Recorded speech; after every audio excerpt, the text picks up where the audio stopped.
السلام علیکم ورحمۃ اللہ وبرکاتہ۔ والصلاة والسلام على من لا نبي بعده، اما بعد فاعوذ بالله من الشیطان الرجیم، بسم اللہ الرحمن الرحیم۔ قل اعوذ برب الفلق من شر ما خلق ومن شر غاسق اذا وقب ومن شر النفاثات في العقد ومن شر حاسد اذا حسد۔ بسم اللہ الرحمن الرحیم۔ قل اعوذ برب الناس ملک الناس الہ الناس من شر الوسواس الخناس الذي يوسوس في صدور الناس من الجنة والناس۔ صدق الله العلي العظيم وصدق رسوله النبي الكريم ونحن على ذلك من الشاهدين والشاكرين۔ اللهم ألهمنا رشدنا وأعذنا من شرور أنفسنا، اللهم وفقنا لما تحب وترضى من القول والفعل والنية، رب اشرح لي صدري ويسر لي أمري واحلل عقدة من لساني يفقهوا قولي، آمين يا رب العالمين۔ محترم حضرات، معزز سامعین، محترم خواتین، میری ماں اور بہنوں، میری بھائی، آج کی گفتگو کا عنوان ہے سورہ فلق اور سورہ ناس۔ ان دونوں کا متحدہ ایک نام ہے معوذتین۔ اصل میں معوذتین تسنیہ لفظ ہے۔ معوذ کے معنی جس کے ذریعے پناہ طلب کی جائے۔ سورہ ناس میں اور سورہ فلق دونوں میں اعوذ آیا ہے، اور اعوذ کے معنی میں پناہ مانگتا ہوں، میں پناہ مانگتا ہوں۔ یہ صیغہ واحد متکلم ہے، مادہ اس کا ہے اعوذ کے معنی پناہ چاہنا۔ تو دو ایسی صورتیں ہیں جن کے ذریعے پناہ مانگنے کو سکھایا گیا ہے، اسی لیے ان کو معوذتین کہا گیا ہے، اور دونوں کا شان نزول، دونوں کا پس منظر ایک ہی ہے، اس لیے اکثر شارحین نے ان دونوں کی تفسیر کو قدر مشترک لکھا ہے۔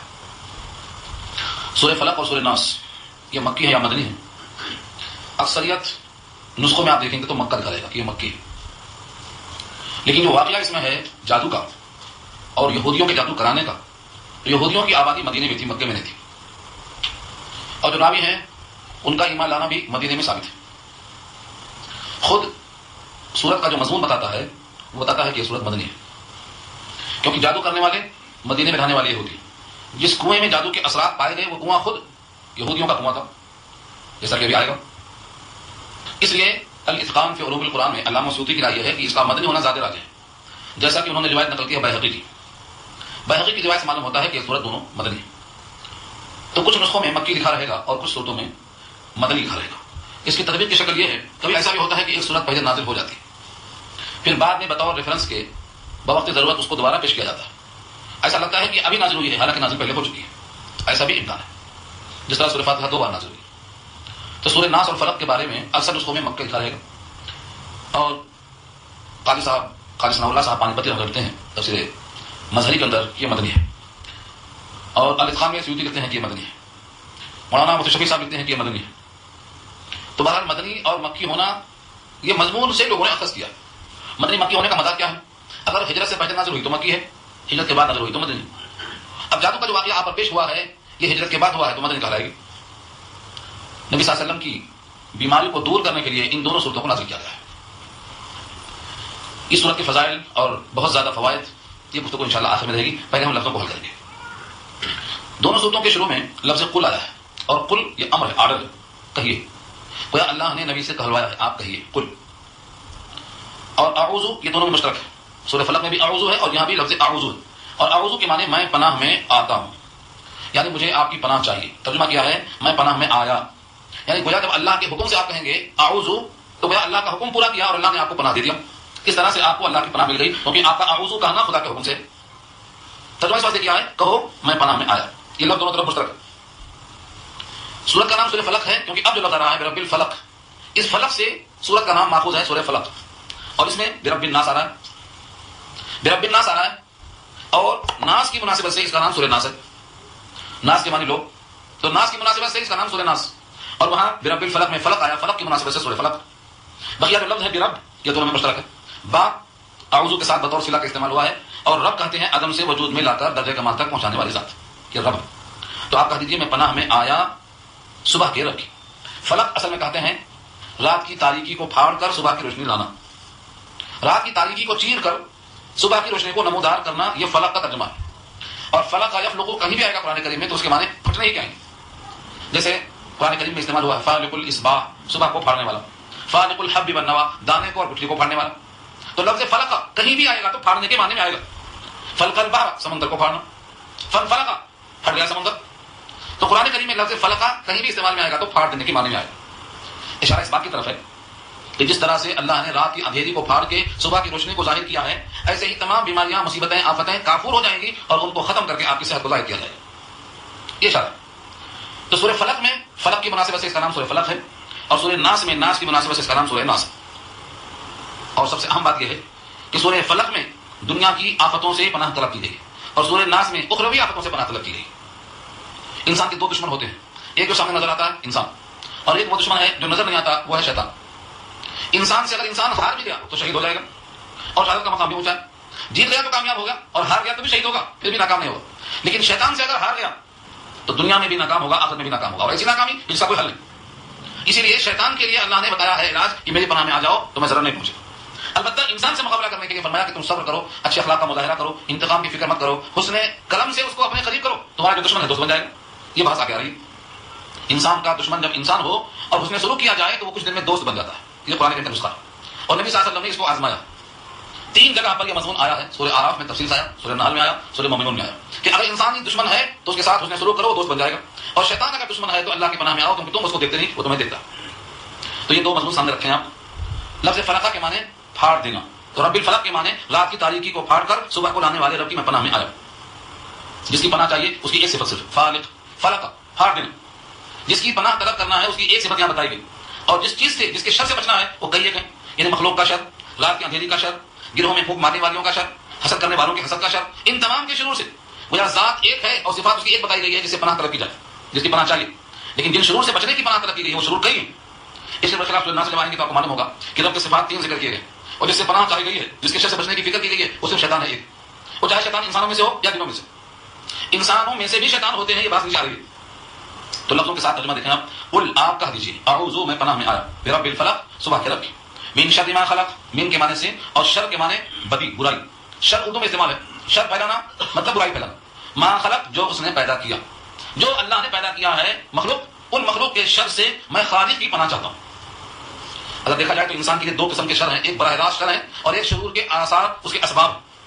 ایک حقیقت میں شر ہے، جسم میں تکلیف ہو رہی ہے، سر میں درد ہو رہا ہے، فاقہ ہے، خود پریشانی ہے، یہ سب انسان کو براہ راست تکلیف دیتی ہے۔ اور کچھ تکلیفیں ایسی ہیں جو سبب بنتی ہیں تکلیف کا، مثلا شرک ہے جہنم کا سبب بنے گا، کفر ہے جہنم کا سبب بنے گا، شیطان کی دوستی ہے جہنم کا سبب بنے گا۔ تو کچھ ایسی چیزیں ہیں جو براہ راست تکلیف دہ ہیں، سر کا درد ہو رہا ہے یہ تکلیف دہ جسم کے واسطے، لیکن شیطان کی دوستی تکلیف دہ ہے، یہ آخرت کے اعتبار سے ہے۔ تو من شر ما خلق میں دونوں شامل ہیں، مخلوق کے شر سے، کیونکہ شیطان چاہتا ہے کہ یہ آدم کی اولاد جہنم میں میرے ساتھ جائے، اور وہ پوری کوشش کرتا ہے، اور وہ بھی اللہ کی مخلوق ہے۔ تو مخلوق کے شر سے پناہ طلب کی گئی، تو جو اذیت براہ راست ہو اس سے بھی، اور جو اذیت شیطان کے ذریعے پہنچنے والی ہے شرک کی وجہ سے، اس سے بھی اللہ کی پناہ حاصل ہوگی۔ اس لیے فرمایا کہ پورے قرآن کریم میں ان 2 صورتوں سے زیادہ تعوذ کے لیے کوئی اور آیت نہیں ہے، بلکہ روایت کرتے ہیں راوی کی نہ تورات میں ہے، نہ زبور میں ہے، نہ انجیل میں ہے، نہ بقیہ قرآن میں ہے، نہ کسی کتاب میں۔ ان 2 صورتوں سے زیادہ اللہ کی پناہ کو طلب کرنے کے لیے اور کوئی الفاظ آپ کو نہیں ملے۔ ومن شر غاسق اذا وقب، اور غاسق اندھیرے کو بولتے ہیں، اذا وقب جب وہ چھا جائے، وقبہ وقوب سے بنا ہے چھانا، جب رات شروع ہوتی ہے، اندھیرا شروع ہوتا ہے تو ایک دم اندھیرا نہیں ہوتا، بلکہ دھیرے دھیرے بتدریج سیاہی میں شدت آتی ہے، یہ ہے غاسق کے بعد اذا وقب۔ اور اندھیری کی بدی سے، اذا وقب جب اندھیرا آ جائے، مطلب رات پوری سمٹ آئے، پوری سیاہی، سناٹا، وحشت، ہولناکی سمٹ کر آ جائے، اس شر سے ہم پناہ چاہتے ہیں۔ تو شر کے معنی بدی پیچھے آ چکا، اور غاسق کے معنی اندھیری، اذا وقب جب اندھیرا سمٹ کے آ جائے۔ ومن شر النفاثات فی العقد، اور پھونک مارنے والیوں کے شر سے، فی العقد گروہوں میں، شر 3 دفعہ آ چکا اب تک۔ اور النفاثات، نفاثہ کے معنی آتے ہیں پھونک مارنا، اگر پھونک مارنے میں تھوک بھی نکلتا ہے تو وہ تفس ہے، اور اگر تھوک نہیں نکلتا ہے صرف ہوا نکلتی ہے تو وہ نفس ہے۔ تو نفاثات، نفاثہ کے معنی پھونک مارنا، فی العقد گروہوں میں، کیونکہ یہ الف تے کے ساتھ مؤنث ہے لہذا عورتیں یہاں مراد ہیں، گروہوں میں پھونک مارنے والی عورتیں، عورتوں کی جو گروہوں میں پھونک مارے ان کے شر سے۔ ومن شر حاسد اذا حسد، اور حاسد کے شر سے جب وہ حسد کرنے لگے۔ آپ غور کریں گے تو معلوم ہوگا آپ کو، شر غاسق میں اذا وقب شر ہے، اندھیرے کے شر سے جب چھا جائے، جب تک نہ چھائے تب تک نہیں۔ اور ایسے ہی فرمایا حاسد اذا حسد، حسد کرنے والے کے حسد سے جب وہ حسد کرنے لگے، جب تک صرف حسد کرنے نہیں لگا بلکہ اس کے اندر حسد کی آگ لگی ہے تب تک تکلیف نہیں، تب تک وہ خود دیتا، جب حسد کرنے لگتا ہے تو آپ کو تکلیف دینا چاہتا۔ اس لیے فرمایا 2 شرطیں، لیکن نفاثات فی العقد میں کوئی شرط نہیں، کیونکہ مطلق گروہوں میں پھونک مارنے والیوں کا مقصد کیا تھا؟ آپ کو تکلیف پہنچانا۔ اب یہاں سے میں روک کر جو پس منظر ہے بتا دوں، پھر لفظوں کے ساتھ آگے چلوں گا۔ کئی روایتیں ہیں، ان ساری روایتوں کو الگ الگ بیان کرنا مشکل ہے، ان تمام روایتوں کا ایک خلاصہ پیش کرتا ہوں۔ نبی صلی اللہ علیہ وسلم بیمار ہوئے، بیماری کا اندازہ نہیں تھا کہ بیماری کیا ہے، کیونکہ جادو اسباب طبیعیہ میں سے ایک ایسا سبب ہے کہ جو نظر نہیں آتا۔ بیمار ہو گیا آدمی، بیماری کی وجہ سمجھ میں نہیں آتی، کیونکہ یہ اسباب طبیعیہ میں سے نظر نہیں آتا مگر اثر ظاہر ہوتا۔ تو بیماری کیا ہے، کیوں ہے، کس بنا پر ہے، بیماری کے اسباب سمجھ میں نہیں آئے۔ بعض روایتوں میں ہے کہ 6 مہینے تک آپ پر اثر رہا، لیکن آخر کے 3 دن جس پر یہ آیت نازل ہوئی تھی شدت اختیار کر گیا، شدت اتنی کہ آپ کو لگتا ہے ایسا کہ میں نے کوئی کام کر لیا حالانکہ نہیں کیا ہوتا. عورتوں کے پاس ملنے گئے ایسا دل میں آتا خیال مگر نہیں گئے ہوتے. کسی کام کے نہ کرنے پر کرنے کا خیال اور کرنے کے باوجود نہ کرنے کا خیال یہ دل میں آنے لگا آخری 3 دنوں میں. نبی صلی اللہ علیہ وسلم کی کیفیت رہی. ایک رات آپ سوئے, بی بی عائشہ فرماتی ہیں, بخاری کی روایت ہے, صحیحین کی روایت ہے, 2 فرشتے آئے. دونوں فرشتوں میں سے ایک پیروں کے پاس کھڑا ہوا, ایک سر کے پاس کھڑا.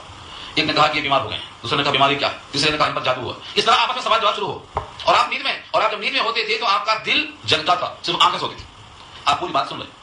وہ فرشتہ کہتا ہے کہ جادو کس نے کیا ہے؟ فرمایا نبی ابن عاصم کی لڑکیوں نے کیا ہے. جادو کہاں کیا گیا ہے؟ فرمایا قبیلہ بنی زریق کا ایک کنواں ہے جس کا نام زروان ہے, اس کنویں میں ایک کنگھی کے دندانے میں, کنگھی جو آدمی بال صاف کرتا ہے اس کنگھی کے دندانے ٹوٹ گئے. اس کی بھی تفصیل لکھی ہے کہ ایک غلام کا لڑکا, ایک یہودی کا لڑکا جو غلام تھا, وہ آپ کی خدمت کرتا تھا, بہت دنوں تک آپ کا وہ خادم رہا. اس لڑکے کو یہودیوں نے مائل کر لیا اور اس سے حضور کے کچھ بال سب کے لے لیا, اور وہ کنگھی کے دندانے جو ٹوٹے ہوئے تھے ان کو بھی حاصل کر لیا. ان بالوں کو کنگھی کے ساتھ دندانوں میں گرہیں لگا کر کھجور کا جو پھل آتا ہے اس کا جو خوجہ ہوتا ہے اسی شگوفے کے اندر رکھ کر اسی کنویں میں ایک پتھر کے پاس نیچے دبا دیا. یہ بتایا فرشتوں نے. وہ یہودی اور یہودی کا لڑکا جو غلام تھا اس کا کیا قصہ ہو تفصیل یہاں نہیں, اس کا قصہ انشاءاللہ پھر کسی موقع پر آئے, لیکن اس نے یہ کام کر دیا. جب فرشتے نے بتا دیا تو آپ نے فوراً حضرت علی کو بھیجا, زبیر کو بھیجا, عمار بن یاسر کو بھیجا, یہ صحابہ کرام کو بھیجا, اور بعض روایتوں میں خود سے بلایا. قبیلہ بنی زریق میں بیر زروان کے پاس پہنچے. اس کا رنگ بالکل ہنا یعنی مہندی کے رنگ تھا, اور وہاں جو باغیچہ تھا لکھا ہے کہ ان کے جو پتے تھے, درختوں کے جو سر تھے, ایسا لگتا تھا کہ رؤوس الشیاطین, شیطانوں کے سر. آپ نے پورے کنویں کا پانی نکلوایا. اس کے بعد اس پتھر کو ہٹایا جس پتھر کے نیچے وہ شگوفہ تھا. اس شگوفے کے اندر آپ کے بال, کنگھی کے دندانے, اور اس میں 11 گرہیں اور سوئی بھی اس میں لگی ہوئی تھی. یہ تمام تفصیل کئی حدیثوں میں آئی ہے, خصوصاً بخاری کے اندر. وہ نکالنے کے بعد نبی صلی اللہ علیہ وسلم ایک آیت پڑھتے گئے. دیکھ لو اس میں 11 آیتیں ہیں, 5 سورہ فلق میں ہیں اور 6 سورہ ناس میں ہیں, کل 11 آیتیں ہیں, اور وہاں بھی گرہیں 11 تھیں.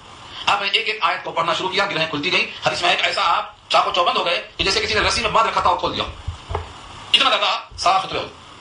بہت سے لوگوں کا خیال یہ ہے کہ وہ نبی ہیں, نبی پہ جادو کا اثر کیسے ہوا؟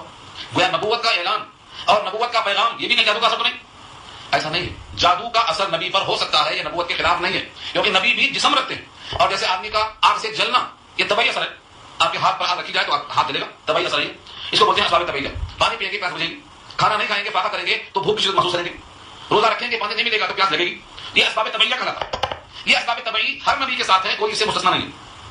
ہاں, جو ظالم لوگ تھے جن کا ذکر آیا ہے سورہ بنی اسرائیل 12-15 میں, وہ ظالم کہتے تھے کہ نبی پر جادو کا اثر ہے, یعنی دعوائے نبوت جادو کی بنا پہ ہو رہا ہے. ان کو اللہ ظالم کہا. آپ پر جادو ہوا اس کا انکار نہیں ہے, لیکن جن لوگوں نے کہا ہے کہ آپ نے نبوت کا دعویٰ کیا ہے کہ میں نبی ہوں, یہ جادو کی بنا پر دعویٰ نبوت کیا ہے, ان کو قرآن ظالم کہتا ہے. وقال الظالمون ان تتبعون الا رجلا مسحورا. اور اس آیت کو پیش کر کے حضرت قرآن کہتے ہیں دیکھو نبی پر جادو ہوا ہے کہو گے تو قرآن ظالم کہتا ہے. حالانکہ چکما حقیقت یہ ہے جو لوگ کہتے ہیں کہ نبی کی نبوت کا اظہار یہ جادو کی وجہ سے ہے, ان کو قرآن نے ظالم کہا ہے. ورنہ آپ پر جادو کا اثر ہونا یہ منافی نہیں, نبوت کے منافی نہیں. اور جادو ایک طبعی اثر ہے. جادو کی پوری بحث سورہ بقرہ میں آ چکی ہے. اللہ تعالیٰ نے جادو کا وجود بتایا ہے, یہ لیکن فیصلہ دیا ہے وما هم بضارین به من احد الا باذن اللہ, اللہ کے حکم کے بغیر ضرر نہیں پہنچا سکتے. تو یہاں واضح پیغام دیا اللہ نے. اب ان لفظوں کو دیکھیں, نبی صلی اللہ علیہ وسلم نے جب اس کنویں سے نکلوا کر صاف ہو گئے تو بعض لوگوں نے کہا کہ اب ان کو نام بتایا جائے کہ کن لوگوں نے کیا ہے تاکہ ہم قتل کر دیں. آپ نے فرمایا بی بی عائشہ سے کہ اللہ نے مجھے شفا دیا, میں بری ہو گیا. اب میں یہ نہیں چاہتا ہوں کہ میری وجہ سے, میرے ذات کی وجہ سے لوگوں میں انتقام کی آگ رکھے اور لوگوں کا خون رائے گا ہوں. آپ نے اپنے ذات کی خاطر انتقام لے لیا. اور وہ شخص کی منافق تھا, ایمان لایا تھا مگر نفاق تھا, وہ محفل میں حاضر بھی ہوتا تھا, لیکن کبھی بھی حضور نے کسی بھی طرز عمل سے ظاہر نہیں کیا کہ یہ آدمی ہے جو میں نفرت کرتا ہوں. کسی کو احساس ہونے نہیں دیا. یہ نبی صلی اللہ علیہ وسلم کا تحمل ہے اور حلم ہے, عفو ہے, بردباری. یہاں پر وہی گرہیں مراد ہے, وہی پھونک مارنے والی مراد ہے. کہہ دو میں پناہ میں آیا صبح کے رب کی, مخلوق کے شر سے جو اس نے پیدا کیا, اور اندھیرے کے شر سے جب وہ سمٹ کے آ جائے, اور گروہوں میں پھونک مارنے والوں کے شر سے, اور حسد کرنے والوں کے شر سے جب وہ حسد کرنے لگے. حاسد حسد کرتا ہے تو حسد کا اثر اس پہ خود پڑتا ہے. اب حسد کسے کہتے ہیں؟ حسد کہتے ہیں کسی کی نعمت کو دیکھ کر جلنا اور دل میں تڑپنا, یہ کہنا کہ اللہ اس کی نعمت زائل ہو جائے, اس کی نعمت خراب ہو جائے, تباہ ہو جائے, مجھ کو ملے یا نہ ملے مگر اس کے پاس نہ رہے. یہ ہے حاسد. یہ نعمتیں مجھے ملے یا نہ ملے لیکن اس کے بعد جو نعمتیں ہیں وہ چھین لیجیے. وہ کوڑے کا واقعہ سنایا تھا میں آپ کو. ایک کوڑا تھا, کوڑا کہتے ہیں جس کی پیٹ نکل جائے, پیٹ نکلی ہوئی تھی. اس کو لوگ دیکھ کے ہنستے, پریشان تھا وہ. کسی نے کہا بتا تیری خواہش کیا ہے, کہ تو اچھا ہو جائے یا لوگ تیری طرح ہو جائیں. تو اس نے کہا میں اچھا ہوں یا نہ ہوں, میری خواہش ہے کہ لوگ میری طرح ہو جائیں. کہا اس سے کیا فائدہ ہوگا؟ کہا فائدہ یہ ہوگا کہ جن آنکھوں سے دیکھا ہے ان لوگوں نے, ان آنکھوں سے میں ان کو دیکھوں گا. میری اچھی ہو جائے نہ ہو, ان کی کوڑی ہو جائے. تو یہ حاسد کی فطرت ہوتی ہے. حاسد چاہتا ہے کہ ان کی نعمتیں مجھے ملے یا نہ ملے, ان کے پاس کم سے کم نہ رہے. حاسد حدیث میں آتا ہے ایسا نیکیوں کو ختم کرتا ہے جیسے استورا بالوں کو ختم کرتا ہے. جیسے لکڑیوں کو آگ کھا جاتی ہے ایسے حاسد کی نعمتیں اور حاسد کی تمام جو ہے نیکیاں ظاہر ہو جاتی ہیں. الحسد یاکل الحسنات کما تاکل النار الحطب، لکڑیوں کو آگ کیسا کھاتی ہے، چھوڑتی ہے کوئی آگ، سب کھا جاتی ہے، یہ حال حاسد کا ہے۔ تو حاسد پہلے خود جلتا ہے، اور جب حسد میں بڑھ کر انتقام شروع کرتا ہے تب وہ آگ لگتی ہے محسود کو جس کے ساتھ حسد کیا گیا۔ اس واسطے کہا اذا حسد، جب وہ حسد کی آگ میں جل کے حسد کرنے لگے تب میں اس کے شر سے اللہ کی پناہ چاہتا ہوں۔ جب تک وہ حسد کرنے لگا تب اثر ظاہر ہوا، ورنہ وہ خود جلتا رہا۔ حسد کے برخلاف غبطہ ہے، رشک کسے کہتے ہیں؟ رشک جائز ہے۔ اللہ کے فرماتے ہیں کہ رشک جائز ہے دو آدمیوں پر، ایک وہ جس کو اللہ نے مال دیا ہو اور دن و رات کام میں، اللہ کے کام میں، خیر کے کام میں خرچ کرتا ہو، یہ رشک کر سکتا ہے کہ اللہ مجھ کو ملتا تو میں بھی کرتا۔ دوسرے وہ شخص جس کو اللہ نے قرآن کی دولت دی ہے اور وہ دن رات قرآن میں لگا ہے، وہ شخص بھی رشک کرنے کے قابل ہے کہ مجھ کو بھی قرآن کی دولت ملتی، میں بھی کام لا حسد الا فی اثنین، حدیث موجود ہے۔ تو حسد وہاں لفظ ہے لیکن معنی میں رشک اور غبطہ کے۔ رشک اور غبطہ کسے کہتے ہیں؟ یا اللہ ان کو آپ نے دیا ہے ہم کو بھی دے دو، ان کی باقی رکھو ہم کو بھی دے دو اپنے پاس سے، یہ رشک ہے، یہ جائز ہے۔ اور ہم کو ملے یا نہ ملے ان کی بھی چلی جائے، یہ حسد ہے، یہ حرام ہے۔ اللہ تعالیٰ نے ان لفظوں کو سکھایا ہے۔ اس کا مطلب یہ نکلا حاسد جب حسد کرتا ہے تو گویا وہ اللہ کے فیصلے پہ اعتراض کرتا ہے کہ اللہ جن کو آپ نے دیا ہے مجھ کو پسند نہیں ہے کہ ان کو دیا جائے، اللہ کا گویا فیصلہ ہے مگر اس بندے کو تکلیف ہے۔ اور جو بندہ اللہ کے فیصلے پر راضی نہیں ہوتا ہے وہ گویا اپنے رب پر راضی نہیں ہوتا ہے، اور جو رب پر راضی نہ ہو وہ مومن نہیں ہوتا ہے۔ حدیث میں آتا ہے نرضى بالقضاء یہ ایمان کی علامت۔ صحابہ سے حضور نے پوچھا تو مومن ہو؟ سب خاموش ہو۔ بڑی زور سے اور بڑی دیر سے ہمت کی حضرت عمر نے کہا ہاں مومن ہے۔ کہا تمہارے مومن ہونے کی علامت کیا ہے؟ وما علامت ایمان کو فرمایا نشکر علی الرخاء ونصبر علی البلاء ونرضى بالقضاء، ہم شکر کرتے ہیں نعمتوں پر اور صبر کرتے ہیں مصیبتوں پر اور فیصلے پر اللہ کے راضی ہوتے ہیں۔ تو راضی ہونا فیصلے پر یہ مومن کا آخری وصف ہے۔ اور حاسد جو حسد کرتا ہے وہ خدا کے فیصلے پر راضی نہیں ہوتا ہے بلکہ جلتا کڑتا۔ اس لیے فرمایا کہ مومن سے یہ امید نہیں ہونا چاہیے۔ نبی صلی اللہ علیہ وسلم کثرت سے اس کو پڑھتے تھے اور فرماتے تھے کہ اس کو صبح شام پڑھنے والے پر کوئی اثر نہیں ہوگا، ہر قسم کی آفت سے، ہر قسم کی مصیبت سے، ہر قسم کی تکلیف سے یہ بندہ محفوظ رہے گا۔ صبح شام کثرت سے پڑھتے تھے، یہاں تک کہ جب آپ کا آخری وقت ہوا مرض الوفات میں، جب آپ نہیں پڑھتے تھے تو بی بی عائشہ پڑھتی آپ کے ساتھ۔ بخاری کی روایت میں یہ ہے کہ میں پڑھتی ضرور سورہ فلق اور سورہ ناس اور سورہ اخلاص، لیکن نبی کے ہاتھوں پر پھونکتی اور پھر نبی کے ہاتھوں کو نبی کے جسم پہ پھراتی، کیونکہ میں سوچتی کہ میرے ہاتھ نبی کے ہاتھوں کا بدل نہیں بن سکتے، اس لیے نبی کے ہاتھوں پر دم کرتی اور نبی کے ہاتھوں کو نبی کے جسم پر پھیرتی۔ نبی کے جسم پر ان صورتوں کو پڑھ کر دم کرنا آخری وقت میں اس بات کی شہادت دیتا ہے کہ ہم میں سے ہر فرد کو یہ دونوں صورتیں زبان یاد ہونا چاہیے اور لفظوں کو سمجھ کر پڑھنا چاہیے۔ جب بندہ سمجھ کر شعوری طور پر پڑھے گا تو اللہ کی پناہ میں آئے گا۔ دنیا میں کوئی بھی انسان نہیں ہے جو ان شیطانوں کو دیکھ سکتا، اور یہ شیطان ہم کو دیکھتے ہیں، بلکہ ہمارے اندرونی حصے میں اللہ تعالیٰ نے ان کو طاقت دی ہے تغیر اور تصرف کرنے کی۔ ہمارا خون جسم میں کہاں جاتا ہے؟ یہ شیطان ان خون کی جگہوں میں، رگوں میں، دلوں میں پہنچ جاتا ہے۔ اس سے بچنے کا صرف ایک ہی راستہ ہے، وہ اللہ کی پناہ۔ آپ کو معلوم ہے ایک بار نبی صلی اللہ علیہ وسلم اعتکاف میں تھے، رات کے وقت میں آپ کی بیوی صفیہ بنت حیی ملنے آئیں۔ جب ملاقات ہو گئی تو آپ مسجد کے دروازے تک چھوڑنے آئے۔ آخر وقت میں کچھ بات ہوتی ہے نا، جدا ہوتے ہوتے دروازے پہ آپ بات کر رہے تھے، دو صحابی انصاری گزرے، اسید بن حذیر ان میں سے ایک ہے، وہ دو صحابی گزر رہے تھے۔ نبی صلی اللہ علیہ وسلم نے ان کو کہا ٹھہرو، علی رسلکما، اپنے ہاتھ پہ ٹھہر جاؤ، علی رسلکما، اپنے ہاتھ پہ ٹھہر جاؤ۔ اس کے بعد کہا دیکھو یہ میری بیوی صفیہ بنت حیی ہیں۔ حضور کا یہ انداز تخاطب ان دونوں صحابیوں پر بہت گرا گزرا۔ انہوں نے کہا سبحان اللہ، اللہ کی ذات پاک ہے، بے عیب ہے، کیا ہم آپ پر شک کر سکتے؟ فرمایا کہ شیطان انسان کے خون کی رگوں میں دوڑتا ہے، ان شیطان یجری مجری الدم، اور اگر تمہارے دل میں نبی کے بارے میں ادنا سا شبہ پیدا ہو جاتا تو ایمان چلا جاتا۔ تمہارے ایمان کی حفاظت کرنا میرا فریضہ ہے۔ اس کا مطلب کیا نکلا کہ شیطان کوئی نہ کوئی بہانے انسان کو بدتر کر دیتا، متنفر کر دیتا، اور اسے یہ بھی معلوم ہوا کہ شیطان کی اتنی قوت ہے کہ رگوں میں پہنچ جائے، اور اسی سے یہ بھی معلوم ہوا کہ جب موقع آ جائے تو ہمت کا تو وضاحت جب کر دینا چاہیے، جیسا حضور نے کیا صحابہ کے سامنے۔ اور اسی سے یہ بھی بات معلوم ہو گئی کہ اللہ تعالیٰ نے شیطان کو کتنی قوت دی ہے۔ اس کا لفظ آ رہا نیچے، الخناس پہ بات کروں گا میں، یہ خناس کیوں کہتے ہیں اس کو؟ تو اللہ تعالیٰ نے اس کو طاقت دی ہے کہ ہمارے قلب تک پہنچتا ہے، تصرف کر سکتا ہے، وساوس ڈال سکتا ہے، بھٹکا سکتا ہے۔ اس لیے ہمیں جب اللہ کی پناہ میں ہم آئیں گے تو یہ بے بس ہوگا، کچھ نہیں کر سکے گا۔ ترجمہ پھر سے دیکھیے، قل اعوذ برب الفلق، کہہ دو میں پناہ میں آیا صبح کے رب کی، من شر ما خلق، ہر چیز کی بدی سے جو اس نے بنائی، اور من شر غاسق اذا وقب، اور بدی سے اندھیرے کی جب سمٹ کے آ جائے، اور من شر النفاثات فی العقد، اور عورتوں کی بدی سے جو گروہ میں پھونک مارے، اور من شر حاسد اذا حسد، اور بدی سے برا چاہنے والوں کی جب لگے ٹوک لگانے، مطلب حسد کرنے لگے۔ قل اعوذ، کہہ دیجیے میں پناہ میں آیا، برب الناس، لوگوں کے رب کی، ملک الناس، لوگوں کے بادشاہ کی، الہ الناس، لوگوں کے معبود کی، من شر الوسواس، وسوسے کے شر سے، الخناس، جو چھپ جائے، الذی یوسوس، جو وسوسات ڈالتا ہے، فی صدور الناس، لوگوں کے سینوں میں، من الجنۃ والناس، انسانوں میں سے اور جنوں میں سے۔ اوپر کے اندر اللہ کی ایک صفت بیان ہوئی اور پناہ چاہا کئی چیزوں سے، کئی چیزوں کے شر سے، اور نیچے کی صورت میں آپ دیکھتے ہیں صرف اللہ کی رب الناس ربوبیت ظاہر کی، ملک الناس بادشاہ ظاہر کی، الہ الناس معبودیت ظاہر کی، تین صفتیں بیان کی، لیکن پناہ کس کے شر سے کہا؟ صرف وسوسے کے شر سے۔ کیوں؟ کیونکہ یہاں انسان بے بس ہو جاتا ہے جب تک اللہ کی پناہ میں نہ آئے، بے بس ہو جاتا ہے۔ آپ دیکھیں کہ تو اس صورت میں الناس کا لفظ 5 دفعہ آ رہا ہے۔ اس صورت میں جو بار بار الناس کا لفظ آیا ہے، الناس کا لفظ یہ اظہار شان کے لیے ہے، اور بار بار تذکرہ کرنا دعا کے موقع پر برکت کے لیے تکرار کرنا ضروری ہے۔ جیسے آپ کہتے ہیں ربنا، اے ہمارے رب، ایک بار ربنا نہیں کہتے آپ، بار بار کہتے ہیں ربنا، کیوں؟ تکرار دعا کے موقع پر مستحسن ہے اور پسندیدہ، اور یہاں بھی دعا کروائی جا رہی ہے. اسی واسطے رب کس کا رب؟ لوگوں کا رب، لوگوں کا بادشاہ، لوگوں کا معبود، بار بار تکرار ہے. اس لیے اللہ تعالیٰ کی جب پناہ میں بندہ آ جاتا ہے تو شیطان کا اثر ختم ہو جاتا ہے، وہاں وہ دخل نہیں دے سکتا. شیطان کے بارے میں لکھا ہے کہ جیسے مچھر آپ کے جسم پر بیٹھتا ہے آہستہ سے خون نکال لیتا ہے. مچھر میں اتنی طاقت ہے، تھوڑی دیر آپ خاموش حرکت نہ کریں تو مچھر خون نکال لیتا. حدیث میں آتا ہے بالکل مچھر کی طرح آپ کے دل میں نشان رکھ کے بیٹھتا ہے. اگر آپ اللہ کا نام لیتے ہیں تو پیچھے ہٹ جاتا ہے. یہ خناس ہے. خناس کے معنی چھپ جانا، خناسا یا خنوسوں کے معنی چھپ جانا، موقع دکھا ملا گیا، خوابہ مار جو کرتے نا وہی سارا موقع دیکھ کے نکلتا، موقع دیکھ کے چھپ جاتا. ہمارے پاس اصول ہے کہیں مارے مت کہیں بھاگے مت، تو یہ بھاگتا بھی مارتا بھی. جیسے ہی بندہ نماز میں کھڑا ہوتا ہے یہ بھاگ بھاگ کے تھکا، اذان پہ بھاگ گیا تھا واپس آیا تھا، اقامت ہوئی تو بھاگ گیا تھا پھر واپس آیا، اللہ اکبر کہتے ہی بھاگ گیا تھا پھر واپس آیا. اب آپ اگر غافل کھڑے ہیں نماز میں یہاں وہاں جا رہے ہیں، کھڑے ہیں جسم سے اور دماغ سے غیر حاضر ہیں تو دل پہ سوٹ لگا کے بیٹھ جاتا ہے. اس کے بعد یاد دلاتا ہے نماز کے بعد کہاں جانا ہے، ان سے ملنا ہے، ان کے پاس کیا کرنا ہے. ایسا باتوں بھلا دیتا ہے کہ 2 رکعت ہوئی کتنے رکعت نہیں چلتا. یہ کون کرتا؟ یہ کرتا الخناس.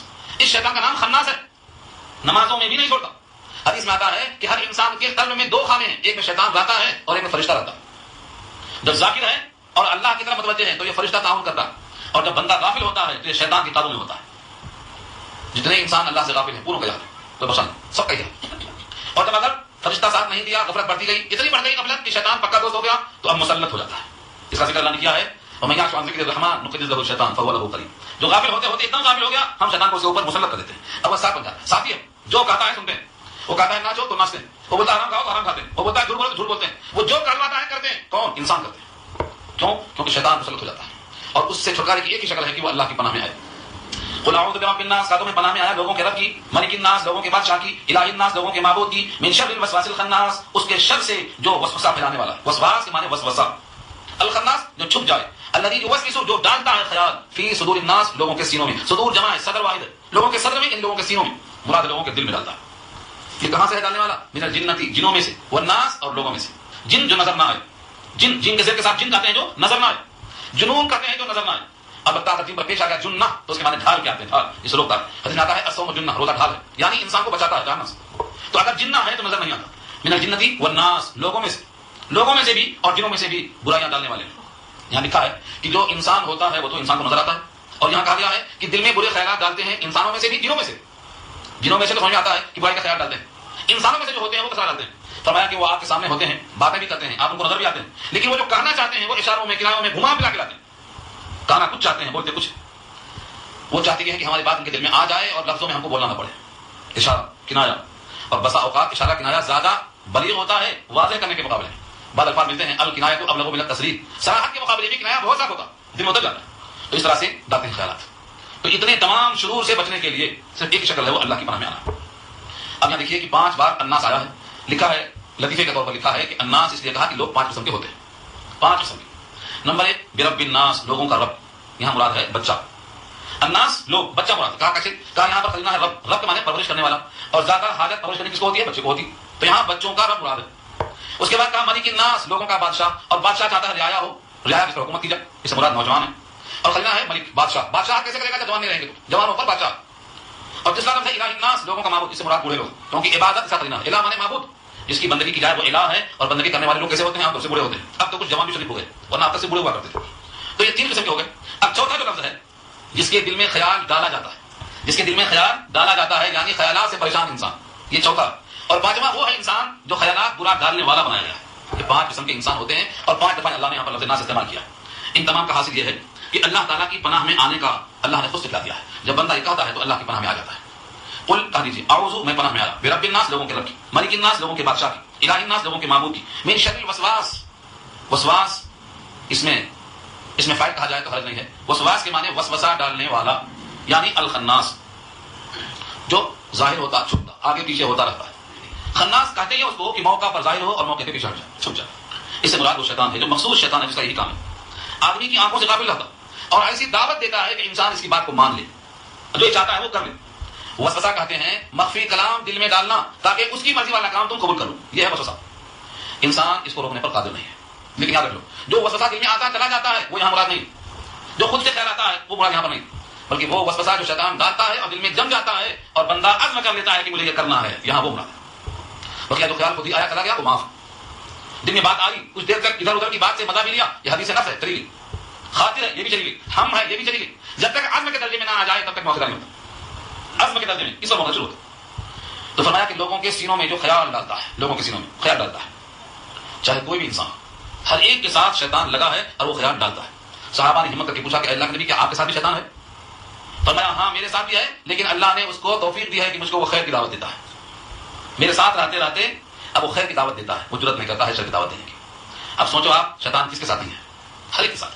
کسی کے ساتھ کوشش زیادہ کر رہا ہے، کہیں کوشش کم کر رہا ہے۔ ہمیں آپ کو محسوس کرنا ہے کہ جن کاموں سے شیطان خوش ہوتا ہے ہم وہ کرتے ہیں اور خوش ہوتے ہیں، تو سمجھ جاؤ کہ ہم آگے بندے میں، اور جن کاموں سے شیطان خوش نہیں ہوتا ہے رحمان خوش ہوتا ہے، سمجھ جاؤ یہاں ہمارا فرشتہ ہمارا ساتھ دے رہا ہے۔ یہ فیصلہ آپ کے ہاتھ میں، آپ کے دل پہ ہاتھ رکھ کر تجزیہ کر لیں۔ اور یہ میری کوئی ذاتی رائے نہیں ہے، یہ مفسرین کی باتوں کا نچوڑ پیش کر رہا ہوں، کئی حدیثیں پیش کی۔ تو اب یہ سوال پیدا ہوتا ہے کہ نبیوں کے ساتھ بھی دشمن تھے، جنوں میں سے بھی انسانوں میں سے بھی۔ وَكَذَلِكَ جَعَلْنَا لِكُلِّ نَبِيٍّ عَدُوًّا شَيَاطِينَ الْإِنسِ وَالْجِنِّ يُوحِي بَعْضُهُمْ إِلَىٰ بَعْضٍ۔ ہر نبی کے واسطے دشمن بنایا ہم نے، عدوًا دشمن، من الجن والانس انسانوں میں سے بھی جنوں میں سے بھی۔ اب جو لبید بن عاصم نے نبی پر جادو کروایا، یہ نبی کی محفل میں تھا، منافق تھا۔ اب مجھے بتائیے کہ انسانوں میں سے تھا یہ مگر کام ہو سکے؟ ایسا ہی کرتے ہیں لوگ، برائیوں کا کام سکھاتے ہیں۔ تو انسانوں میں سے بھی اور جنوں میں سے بھی شیطان ہوتے ہیں، ہمیں ان کو سمجھنا چاہیے۔ شیطانوں میں سے جو ہے وہ تو نظر نہیں آتا، اس کا علاج ہے اللہ کی پناہ، لیکن جو انسانوں میں سے ہے ان کی باتوں میں ہمیں غور کر کے سمجھ آنا چاہیے۔ اب آخری جو لفظ ہے من الجنۃ والناس، کہ وہ خیال ڈالنے والا جنوں میں سے ہے یا آدمیوں میں سے ہے، ان تمام کی ہمیں پناہ چاہیے۔ اللہ کا ارشاد ہے کہ جب بندہ اللہ کی پناہ میں آ جاتا ہے تو ایک محفوظ قلعہ میں آ گیا، اس قلعہ میں وہ شیطان داخل نہیں ہو سکتا۔ جیسا کہ آیت الکرسی کی بات میں نے سنایا تھا آپ کو، یہی مضمون سورہ اخلاص میں بھی آیا، یہی مضمون یہاں بھی آیا کہ اگر صبح شام بندہ اللہ کی پناہ میں آ جائے تو شیطان کا عمل دخل ختم ہو جاتا ہے۔ ایک ہی راستہ ہے کہ ہم اللہ کی پناہ میں آئیں، اور اللہ کی پناہ میں آنے کے لیے ان سے زیادہ مفید لفظ آپ کو نہیں ملے گا۔ اور اللہ کی سفارش کیسے کیسے لفظ کی ہے، اللہ کو رب کہا، اللہ کو ملک کہا، اللہ کو الہ کہا یعنی معبود کہا۔ یہ سب کیا ہے؟ اللہ کی صفات کو بڑھا کر کے پیش کرنے کا حکم اللہ نے خود دیا ہے، تاکہ بندے کی پناہ یقینی طور پر مل جائے۔ کیونکہ رب الناس ربوبیت کا تقاضا ہے کہ ہمیں آپ پال کے بڑا کریں، اور شیطان کے شر سے اگر ہم نہیں بچیں گے تو ہمارا پلنا بڑھنا سب مخدوش ہو جائے گا۔ تو رب کا واسطہ دی، ربوبیت کا صفت کا اظہار کیا، اور ملک الناس کا کہا بادشاہ رعایا کی دیکھ بھال کرتے ہیں۔ اگر رعایا ہلاک ہو گئی تو بادشاہ کس کی ہوگی؟ آپ کے بادشاہ اور ملک ہونے کا تقاضا ہے کہ ہماری آپ رعایا کیجیے۔ پھر الہ الناس کا معبود، جس کی ہم بندگی کرتے ہیں، جہاں ہم عاجزی کرتے ہیں، تذلل کرتے ہیں، الہ اور معبود ہونے کا تقاضا یہ ہے کہ جو آپ کی بندگی میں لگا ہے اس کا تحفظ کیا جائے، ورنہ بندگی کیسے کریں گے؟ ان صفتوں کو دنیا میں آپ تلاش کر لیں، کوئی پناہ گاہ آپ کو ان لفظوں کے ساتھ موضوع نہیں ملے گی۔ اگر کوئی رب بننا چاہے تو نہیں بن سکتا، ہاں اضافت سے، رب البیت گھر کا مالک، رب الابل گھوڑے کا مالک، رب البیت گھر کا مالک، اضافت سے بن سکتا ہے۔ مطلق رب الناس کوئی نہیں بن سکتا۔ ایسے ہی ملک الناس لوگوں کا بادشاہ، لوگوں کا بادشاہ بہت ہے، لیکن وہ بادشاہ بھی ہو اور رب بھی ہو نہیں ہو سکتا۔ وہ ملک الناس بھی ہو اور الہ الناس بھی ہو، لوگوں کا بادشاہ بھی ہو اور لوگوں کا معبود بھی ہو، کون ہو سکتا ہے؟ تو ان صفتوں کو جمع کیا ہے جو کسی بھی مخلوق پر صادق نہیں آ سکتی۔ بہرحال اللہ کی وہ صفتیں پکارتا ہے بندہ کہ اللہ کی رحمت کو جوش آ جائے۔ ہاں الہ کہا کر تاکہ وہ اپنے عابد کا خیال کرے، ملک کہا کر تاکہ وہ رعایا کا خیال کرے، رب کہا کر تاکہ وہ مربوب کا خیال کرے۔ اللہ خود سکھاتے ہیں، اور جب بندہ ان لفظوں سے اللہ کو پکارتا ہے تو پناہ میں آ جاتا ہے۔ اب کسی کو دخل دینے کی گنجائش نہیں۔ اب آخری بات رہ جاتی ہے کہ اللہ نے سورہ فاتحہ سے کلام پاک کو شروع کیا ہے اور ختم کیا ہے سورہ فلق اور ناس پر، اور سورہ فاتحہ میں سکھلایا تھا اللہ کی حمد و ثنا، اور کہا صراط مستقیم کی طرف کرو، اور جو راستہ گمراہیوں کا ہے، بھٹکے ہوئوں کا ہے، ان سے بچا لو، انعام یافتہ لوگوں کا راستہ بتا دو۔ یہ سورہ فاتحہ میں سکھلایا تھا اللہ نے۔ اب ان تمام شرور و آفات سے بچانے کے لیے سورہ فلق میں تابوت سکھلایا، اور جو سب سے بڑا دشمن ہے شیطان، جن کے شر سے بچنا ہے، صراط مستقیم پر چل کر جنت تک پہنچنے کے لیے اس کے وسوسہ سے بچنے کے واسطے سورہ ناس میں تابوت سکھلایا۔ تو گویا شروع کیا حمد و ثنا سے صراط مستقیم کی طرف سے، اور ختم کیا اپنی پناہ میں لینے کے واسطے سے کہ جب بندہ اللہ کی پناہ میں آئے گا تو شیطان کا وہاں کوئی گزر نہیں ہوگا۔ اس لیے اللہ نے اس سورت کو مکمل کیا ہے، سورہ ناس پر ختم کیا ہے، اور یہ سورت ختم کرنے کے بعد حکم یہ ہے کہ سورہ بقرہ کو پڑھ لیا جائے تاکہ ارادہ ظاہر ہو۔ یہ حال مرتحل کہلاتا ہے، ختم کرتے ہی شروع کرتا، ختم کرتے ہی شروع کرتا، یعنی ختم کا مطلب نہیں کہ ختم نہیں، ختم کے معنی مکمل، تو ختم کرنا اور شروع کرنا، اس کو حال مرتحل کہا اللہ نے۔ یعنی بندہ اللہ کے کلام سے اتنا زیادہ فیضیاب ہوتا ہے کہ ختم کر کے تھکتا نہیں، پھر شروع کرتا ہے، نہیں جان ڈال دیتا۔ اس واسطے مضمون یہ ہے کہ سورہ ناس کے بعد اگر کلام پاک ختم کر کے اٹھ رہا ہے تو سورہ فاتحہ پڑھ لے، اور سورہ بقرہ کی 3 آیتیں کم سے کم مفلحون تک پڑھ لے، یہ حکم دیا گیا ہے۔ تو سورہ ناس اور فلق کا خلاصہ یہ ہے کہ سورہ فلق میں دنیاوی چیزوں کے شرور و آفات سے پناہ چاہی گئی ہے، اور سورہ ناس میں اخروی چیزوں سے۔ کبھی انسان کے واسطے براہ راست شر ہوتا ہے اور کبھی شر کا سبب بنتا ہے، یہ وسوسہ جو ہے شر کا سبب بنتا ہے۔ اور آخری چیز بہت اہم یہ ہے کہ دنیا میں انسان سے انسان اگر شکست کھا جائے تب بھی شہید ہو کر کامیاب ہوگا، ہارا بھی تو جیتا، لیکن اگر شیطان کے وسوسے سے مغلوب ہو گیا تو یہ ہمیشہ کے لیے جہنم میں چلا جائے گا۔ اس لیے شیطان سے مقابلہ کرنے کی کوئی شکل نہیں ہے سوائے ہمیشہ اللہ کی پناہ میں آنے کی۔ صبح شام اپنے بچوں پر دم کریں، اپنے بچوں پر پھونکیں۔ اب اس پھونکنے سے کیا کیا جواز پیدا ہوتا ہے، کیا جھاڑ پھونک کا دروازہ کھلتا ہے؟ جیسے نبی صلی اللہ علیہ وسلم نے گروہوں پر پھونک مارا، گروہوں پر پھونک مارنے سے اثرات ختم ہو گئے، تو پھونکنا تو درست ہے، یہ ثابت ہے، پھونکنا درست اور ثابت ہے۔ البتہ لکھ کر دینے میں دونوں قسم کی روایتیں موجود ہیں۔ تفسیر قرطبی میں سورہ بنی اسرائیل کی روایت ہے وَنُنَزِّلُ مِنَ الْقُرْآنِ مَا هُوَ شِفَاءٌ، اس کے تحت دونوں قسم کی حدیثیں موجود ہیں۔ جواز کا فتویٰ دیا ہے، اور بہتر طریقہ یہ ہے کہ جن بچوں کو بولنا نہیں آتا ان کو لکھ کر دیا جا سکتا ہے، اور جن کو بولنا آتا ہے ان کے واسطے حکم یہ ہے تو ان پر دم دیا جائے اور ان کو پڑھنے کی ترغیب دی جائے۔ اب رہا سوال کسی کو دھندا بنا لینا، یہ سب گفتگو یہاں کرنے کا موقع نہیں ہے، انشاءاللہ پھر کبھی آئے گی، دعا کر لیجیے۔ الحمد لله رب العالمين.